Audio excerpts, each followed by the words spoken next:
Before you've spoken a single word today, you've already told the world a story. Not with your voice, not with your face, with your clothes. Think about it. The shirt you chose, the shoes, the jacket you almost wore but decided against. Every morning, millions of people perform the exact same ritual without questioning it. But here's the strange part.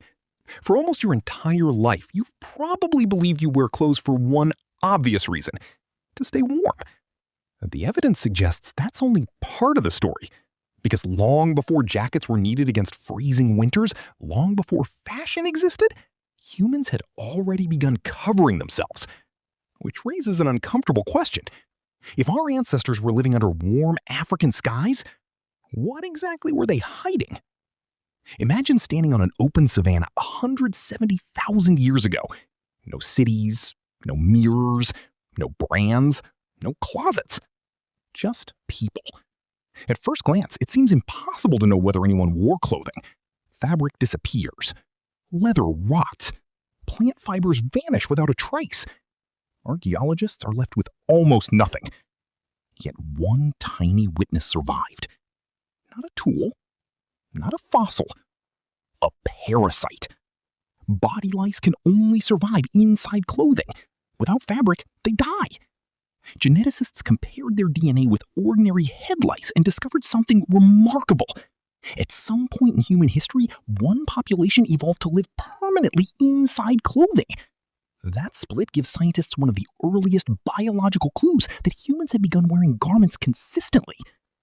Ironically, one of history's oldest fashion records wasn't left by people. It was left by lice. But that discovery creates an even bigger mystery.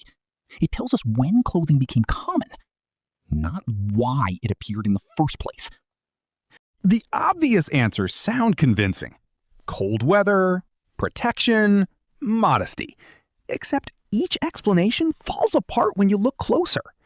Modern humans existed for hundreds of thousands of years before spreading into the coldest parts of the planet. If warmth were the original motivation, clothing should have appeared only after those migrations. Instead, evidence suggests the habit began much earlier. Protection doesn't fully explain it either. If survival alone drove the invention, you'd expect the first coverings to protect hands and feet, the parts constantly scraped by rocks, thorns, and rough ground. Instead, many of the earliest garments emphasized the torso and groin. Those choices weren't simply practical. They were meaningful. That realization changes the entire conversation. Maybe clothing wasn't invented because the environment changed. Maybe it appeared because humans changed. At some point, our ancestors developed a remarkable ability. They could imagine a future version of themselves. That sounds ordinary today. But mentally projecting yourself into tomorrow is incredibly sophisticated. Before an animal hide becomes clothing, someone has to picture it on their body. They have to collect it, prepare it, shape it, store it, carry it, then wear it later. Every step depends on planning beyond the present moment. It's one of the clearest signs of a mind capable of thinking ahead. Clothing wasn't just something humans made. It was evidence of how humans had begun to think. Yet planning for the future may not have been the biggest leap. Another transformation was happening inside the human brain, one that no archaeological dig can uncover. Self-awareness.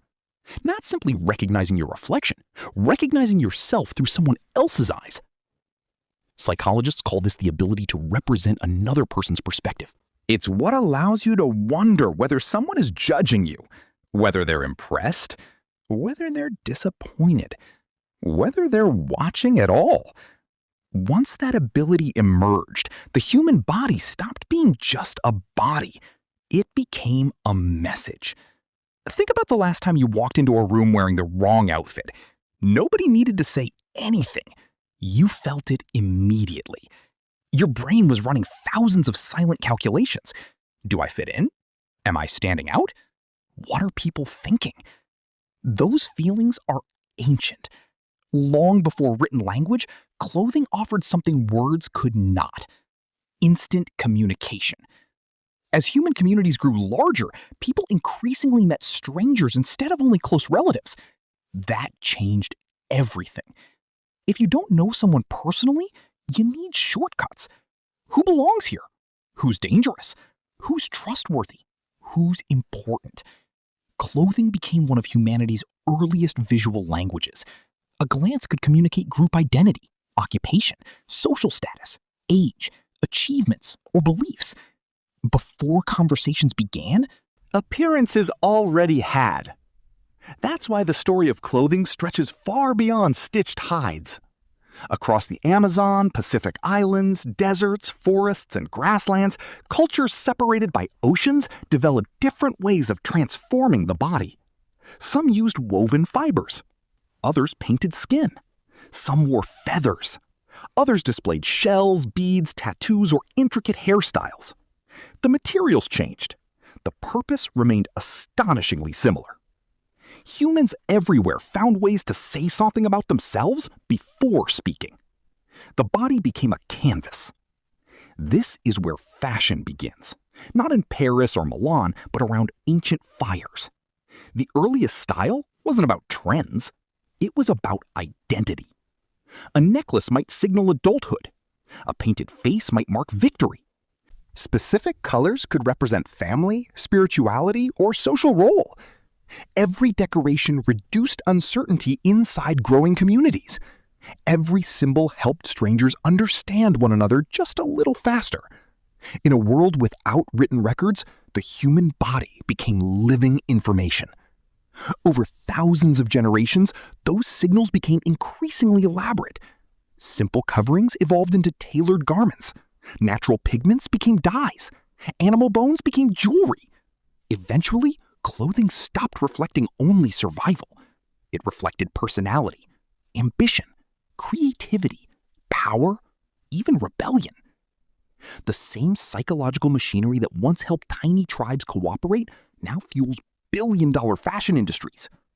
The technology changed, the instinct didn't. Look around any crowded street today. Without realizing it, your brain begins making predictions almost instantly. Professional or casual, formal or relaxed, athlete, student, executive, artist.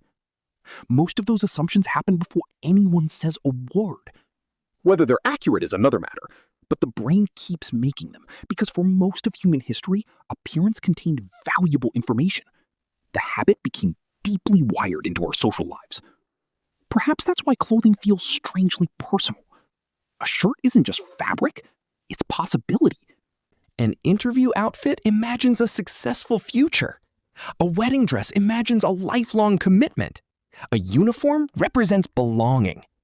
Even your favorite hoodie probably tells a story, not about the cloth itself, but about comfort, memory, or identity. Every choice quietly answers the same question. Who am I today?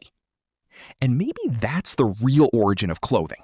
Not fear of the cold, not modesty, not even protection. Those certainly mattered, but underneath them lies something even more profound.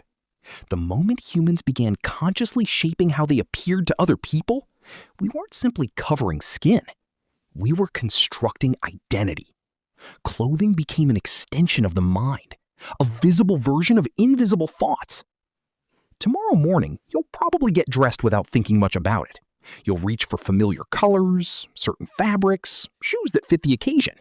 It will feel like an ordinary routine. But hidden inside that everyday decision is one of humanity's oldest habits. A ritual born from imagination, strengthened by society, refined by culture, and repeated billions of times every single day. Long before we wrote stories about ourselves, we learned to wear them.